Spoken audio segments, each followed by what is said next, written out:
Dandruff తో బాధపడుతున్నారా? ప్రిస్మస్ anti dandruff షాంపూతో మీ సమస్యకు శాశ్వత పరిష్కారం.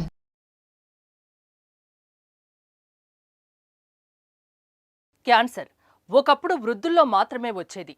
కానీ నేడు మారుతున్న జీవనశైలి కారణంగా చిన్న పెద్ద అనే తేడా లేకుండా అందర్నీ చుట్టుముడుతోంది. ఈ మధ్య కాలంలో యువకుల్లో కూడా ఈ వ్యాధి వస్తోంది. ఇటీవల Brigham and women's hospital, Harvard university నివేదిక ప్రకారం 50 ఏళ్లలోపు వారికి క్యాన్సర్ ముప్పు ఎక్కువగా పెరుగుతోందని తెలిపింది.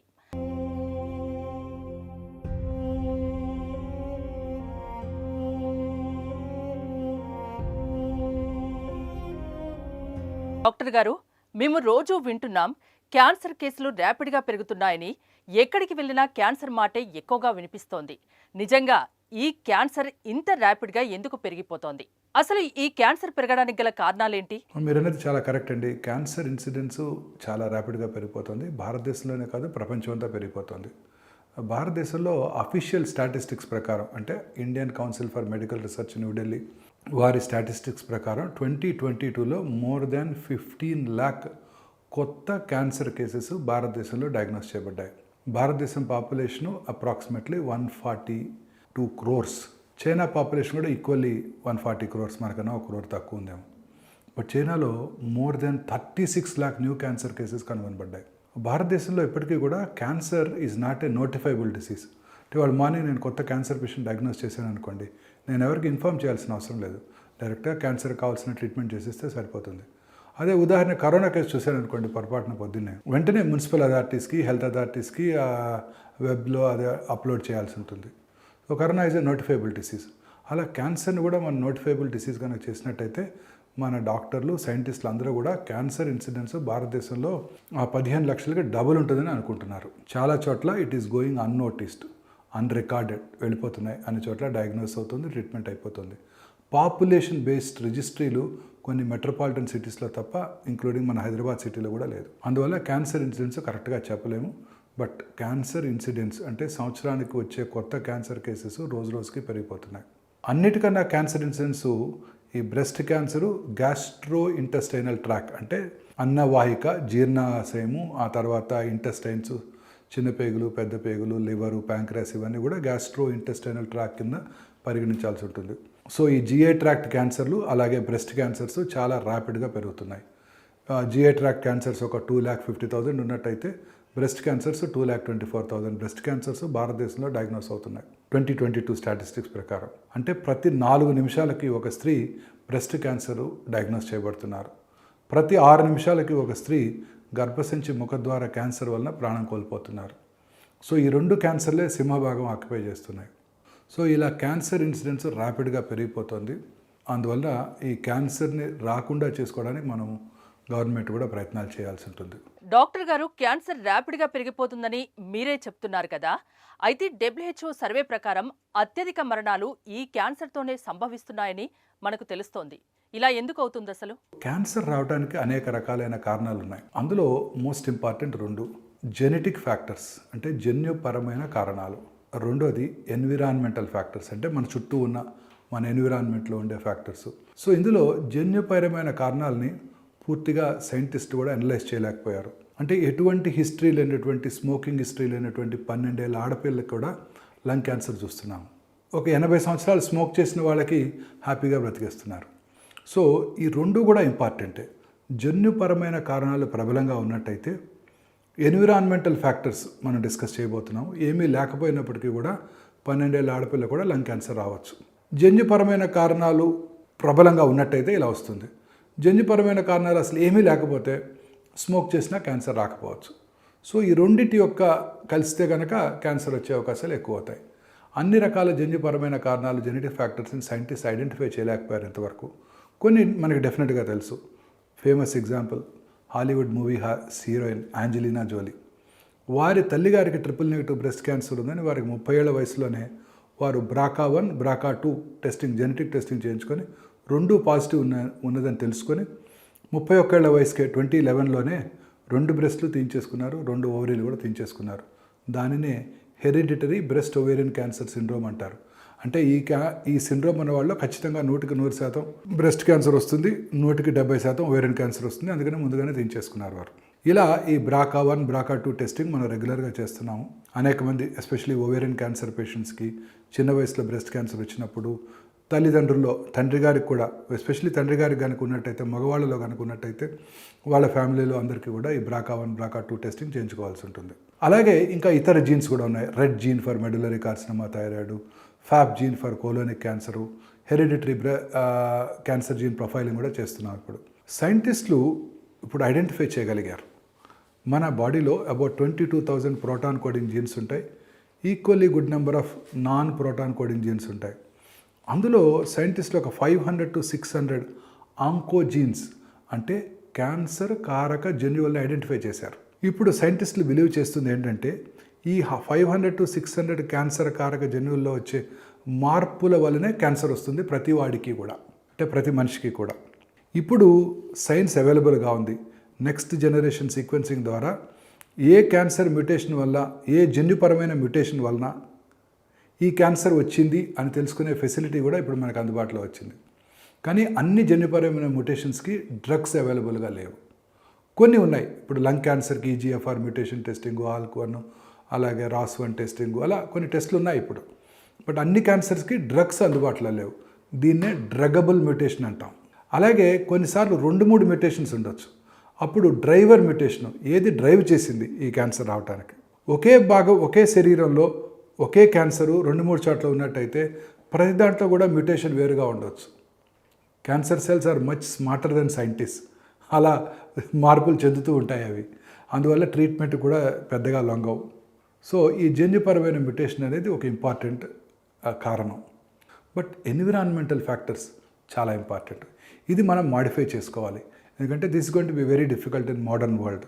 పొద్దున్నే లెగిస్తే plastic toothbrush, synthetic toothpaste, plastic tongue cleaner, plastic mug, plastic bucket, అందులో మళ్ళీ హాట్ వాటరు, అందులో ఎన్ని మైక్రో పార్టికల్స్ వస్తాయో, తర్వాత ఈ సీరియల్స్ అంతా టిన్డ్ ఫుడ్స్, క్యాండ్ ఫుడ్స్, సీరియల్స్, వీటన్నిటిలో పామ్ ఆయిల్ వాడుతుంటారు. అది ఎలా ప్రిజర్వ్ చేస్తారు, వాటిలో ఎన్ని ప్రిజర్వేటివ్స్ వాడతారు, ఆ తర్వాత మైక్రోవేవ్లో వేడి చేసుకోవటం, ఇవన్నీ కూడా non stick pans, Teflon coated pans, in fact LPG stove ఆ బర్న్ అయినప్పుడు ఎలాంటి గ్యాసెస్ మన కిచెన్లోకి వస్తాయో ఇవన్నీ కూడా క్యాన్సర్ కారకాలు. ఆ తర్వాత కారులో వెళ్ళగానే ప్లాస్టిక్ ఇంటీరియర్సు, మన హీట్లో, సౌత్ ఇండియాలో హీట్లో ఆ ప్లాస్టిక్ వలన వచ్చే గ్యాసెస్, ఉత్పత్తి అయ్యే గ్యాసెస్ కారులో, on top of it air conditioning వేసుకుంటే అవన్నీ మనలోకి ఇన్హేల్ చేయబడుతుంటాయి. దారిలో వెళ్తున్నప్పుడు పంజగుట్ట చౌరస్తాలో 5 నిమిషాలు నుంచున్నట్టయితే 50 సిగరెట్లు తాగిన దానికన్నా ఎక్కువ పొల్యూషన్ మనకు వచ్చేస్తుంది. సో ఇలా అనేక రకాలుగా ఈ ఎన్విరాన్మెంటల్ పొల్యూషన్ మన మానవ జాతిలో ఈ క్యాన్సర్ని ఎక్కువ చేయడానికి దోహదం చేస్తున్నాయి. అనేక రకాల industrial pollutants, asbestos industry, rubber industry, nickel cadmium battery industries, dye industries, ఇలా అనేక రకాలుగా ఇప్పుడు డై చేస్తుంటారు క్లాత్స్కి చేనేత కార్మికులు. అలాగే బార్బర్స్ వాళ్ళు రోజుకు ఒక 50 మంది డై చేశారనుకోండి, లూజ్గా పెయింట్స్ అమ్మే వాళ్ళకి, అన్నీ కూడా క్యాన్సర్ కారకాలు. అనేక రకాలైన క్యాన్సర్ కారకాలు ఈ పొల్యూషన్, ఇండస్ట్రియల్ పొల్యూషన్ వల్ల మనకు వచ్చేస్తున్నాయి. దానివల్ల ఈ క్యాన్సర్స్ విపరీతంగా పెరిగిపోతున్నాయి. ఇదే కాకుండా ఆటోమొబైల్ పొల్యూషన్, ఎన్ని నామ్స్ BS1, BS5, BS6 చేసినప్పటికీ కూడా పొల్యూషన్ రోజుకి పెరిగిపోతుంది. అనేక దేశాల్లో ఈ పొల్యూషన్ తగ్గించడానికి ఆటోమొబైల్స్ మీద గవర్నమెంట్ ట్యాక్స్ ఎంత ఎక్కువ ఉంటుందంటే ఆ ఆటోమొబైల్ కొనుక్కునే అవకాశమే లేదు. కార్ పూలింగ్ చేసుకుని అందరూ హ్యాపీగా తిరుగుతుంటారు, లేకపోతే పబ్లిక్ ట్రాన్స్పోర్ట్ వాడుతుంటారు. Singapore is the best example. Car కొనుక్కోవాలంటే వాళ్ళు అప్లై చేసుకుంటే 2-3 ఏళ్ల తర్వాతకి అప్పుడు పర్మిషన్ రావచ్చు వాళ్ళకి లాటరీ టికెట్లో. సో అందరూ పబ్లిక్ ట్రాన్స్పోర్ట్ని యూటిలైజ్ చేసినట్టయితే ఈ పొల్యూషన్ చాలా వరకు తగ్గించడానికి అవకాశం ఉంటుంది. గవర్నమెంట్ మీరు చూస్తున్నారు న్యూఢిల్లీలో ఎంత పొల్యూషన్ ఉంటుందో. ఇప్పుడు కూడా సరీ బేసి సంఖ్యలో కార్స్ వాళ్ళు అలౌ చేయటం, ఇవన్నీ చూస్తూనే ఉన్నాం. సో తప్పనిసరిగా వీటి నివారణకి మనం గవర్నమెంటే పూనుకొని ఏర్పాట్లు చేయాల్సి ఉంటుంది. అలాగే ఈ ఇంకా ఇతర పొల్యూషన్స్, ఇప్పుడు ఉదాహరణకి మనం తీసుకునే ఆహారము, ఫెర్టిలైజర్సు, అలాగే పెస్టిసైడ్స్ వాడిన ఆహారము, తర్వాత ఈ అనేక రకాలుగా అశాస్త్రీయమైన కలరింగ్స్ వేయటము, ఫుడ్ కలరింగ్స్, మీరు తీసుకునే హోటల్లో తీసుకునే ప్రతి ఫుడ్ కూడా చాలా వరకు కలరింగ్ చేస్తుంటారు. 65లు, గోబీ 65, చికెన్ 65 అన్నీ కూడా ఆర్టిఫిషియల్ కలరింగ్ వాడుతున్నారు. ఐస్ క్రీమ్స్లోను అన్నిట్లోనూ కలరింగ్స్. ఆ కలర్స్ వల్ల కూడా అనేక రకాలైన టాక్సిన్స్ మనం మన చిన్న పిల్లలకి ఇస్తున్నాము. ఇలా అనేక రకాలైన ఈ పెస్టిసైడ్స్, ఫెర్టిలైజర్ లాడెన్ ఫుడ్స్ వల్ల అనేక రకాలైన క్యాన్సర్స్ వస్తున్నాయి. కాకపోతే ఎక్కడైతే ఈ ఎన్విరాన్మెంటల్ ఇండస్ట్రియల్ సిటీస్లో, ఉదాహరణకి రామగుండమే తీసుకున్నాం అనుకోండి, ఆ సూపర్ థర్మల్ పవర్ ప్లాంట్ అంతా కోల్ బర్న్ చేయటం వల్లనే, తర్వాత open cast mines, on top of it granite industry, on top of it fertiliser industry, అన్నీ కూడా పొల్యూటెంట్స్. ఇవన్నీ కూడా అనేక రకాలైన క్యాన్సర్స్కి దారితీస్తున్నాయి. సో ఎన్విరాన్మెంటల్ పొల్యూషన్ ఇవన్నీ కూడా చాలా ఇంపార్టెంట్. రోజు నేను కూడా వాడుతుంటాను ప్లాస్టిక్ వాటర్ బాటిల్స్. ఆ తర్వాత వాటిని హీట్లో, ఎండలో అవి ఎటువంటి మైక్రో పార్టికల్స్ వాటర్లోకి వెళ్తాయి, అది మనం ఎంత ఇంజెస్ట్ చేస్తున్నాము. రీయూజ్డ్ ఆయిల్స్ చాలా కామన్గా చూస్తుంటాం. ఈరోజు మీరు తినే షాప్స్ అన్నిట్లోనూ కూడా మీరు తినే మిరపకాయ బజ్జీలు కానివ్వండి, బోండాలు కానివ్వండి, ఏదైనా కానివ్వండి, దోశ కానివ్వండి, అంతా కూడా రీయూజ్డ్ ఆయిల్స్. అక్కడే బండి పెడతారు మన ముందే, పొద్దున్న నుంచి రాత్రి వరకు అదే ఆయిల్ వాడుతుంటారు. దాంట్లో అనేక రకాలైన కెమికల్స్, వాడే ఆయిల్స్ అన్నిట్లోనూ అనేక రకాలైన కెమికల్స్ ఉత్పత్తి అవుతాయి, బర్న్ చేసి గ్యాసెస్ ద్వారా. ఇవన్నీ కూడా క్యాన్సర్ కారకం అవడానికి దోహదం చేస్తున్నాయి. చిన్ననాటి నుంచి నేటి వరకు జీవనశైలి మార్పులు కూడా క్యాన్సర్కు ఒక కారణమని ఒక సర్వేలో తేలింది. క్యాన్సర్ రావడానికి ఆహారం, జీవనశైలి, పర్యావరణం, కడుపులో ఉండే పురుగులు, ఊబకాయం కారణం కావచ్చంటున్నారు నిపుణులు. మన life style very important thing ఏంటంటే, నార్మల్గా పొద్దున్నే మనం పగలంతా పని చేసుకొని అర్లీగా భోజనం చేసి, పూర్వకాలంలో అప్పుడు కరెంటు కూడా పెద్దగా ఉండేది కదా, మహా ఉంటే ఒక 40 వాట్ బల్బ్ ఉండేది. చిన్నప్పుడు 100 వాట్ బల్బ్ అంటే చాలా ఎక్కువ. చదువుకోవడానికి ఒక రూమ్లో కొంచెం పెట్టుకొని చదువుకునేవాళ్ళం. రాత్రి చక్కగా లైట్స్ ఆఫ్ చేసి 9 పడుకునేవాళ్ళు, పొద్దున్న 6 5 లేసేవాళ్ళు. ఇప్పుడు అలా కాదు. రాత్రి 12 వరకు టీవీ చూడటం, ఆ తర్వాత పడుకొని ఆ బ్లూ స్క్రీన్ చూడటం. మన బాడీలో ఒక సర్కేడియన్ రిథమ్ ఉంటుంది. ఆ సర్కేడియన్ రిథమ్ ఏంటంటే, పొద్దున్నే పగలంతా పని చేయాలి, రాత్రి పడుకోవాలి. అలా 9 గంటలకల్లా పడుకున్నప్పుడు లైట్ ఆఫ్ చేసి చక్కటి నిద్రలోకి వెళ్ళినప్పుడు పొద్దున్నే మార్నింగ్ 1 o'clock 2 o'clock మెలటోనిన్ అనే హార్మోన్ ఉత్పత్తి అవుతుంది. It has a very strong anti cancer properties. ఈ ఆర్టిఫిషియల్ లైట్స్లో పనిచేసే వాళ్ళకి, ఉదాహరణకి మార్నింగ్ 5:30కి నేను బంజారాహిల్స్ నుంచి గచ్చిబౌలి వస్తుంటే ఒమేగా హాస్పిటల్కి, అన్ని వెల్ టవర్స్, 30-40 స్టోరీడ్ బిల్డింగ్స్, అంతా ఫుల్ ఆఫ్ లైటింగ్, ఎంప్లాయీస్ అంతా ఈ బీపీ ఆఫీసెస్లో పనిచేస్తుంటారు. వీళ్ళంతా యూరోపియన్ టైమింగ్స్కి, అమెరికన్ టైమింగ్స్కి రాత్రంతా పనిచేస్తుంటారు ఆర్టిఫిషియల్ లైట్స్లో. వాళ్ళందరికీ కూడా ఈ హార్మోన్ ఉత్పత్తి తగ్గిపోతుంది. వాళ్ళలో క్యాన్సర్ వచ్చే అవకాశాలు ఎక్కువగా ఉంటాయి.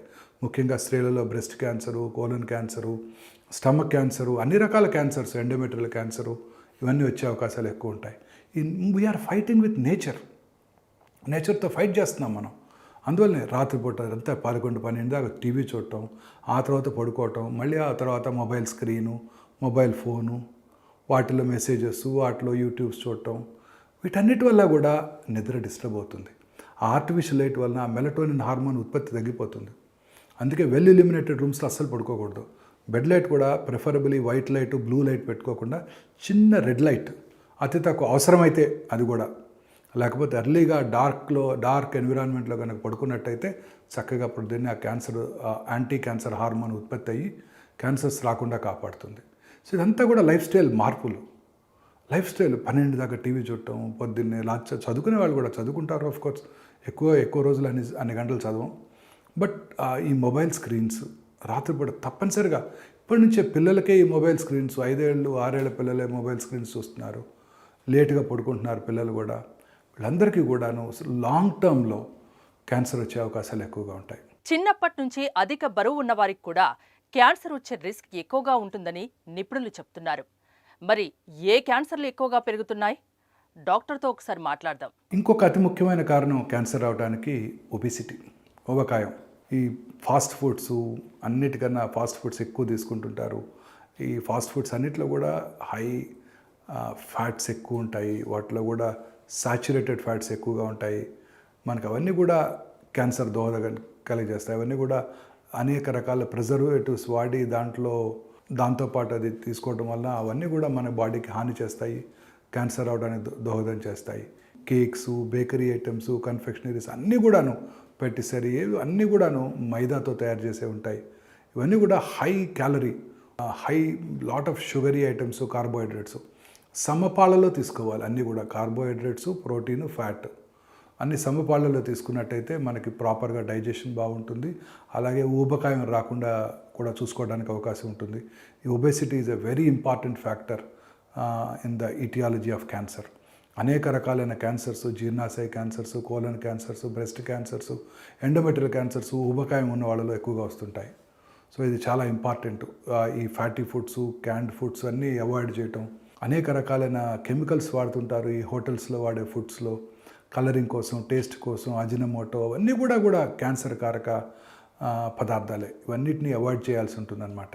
టొబాకో స్మోక్ చేసిన 6 సెకండ్స్లో ఆ టొబాకోలో ఉండే 80 to 100 క్యాన్సర్ కారక సబ్స్టెన్సెస్, దాన్నే కార్సినోజెన్స్ అంటారు, మన బ్లడ్లోకి వెళ్ళిపోయి బాడీ అంతా కూడా ఆ బ్లడ్ ద్వారా వ్యాప్తి చెంది అనేక రకాలైన క్యాన్సర్కి దోహదం చేస్తాయి.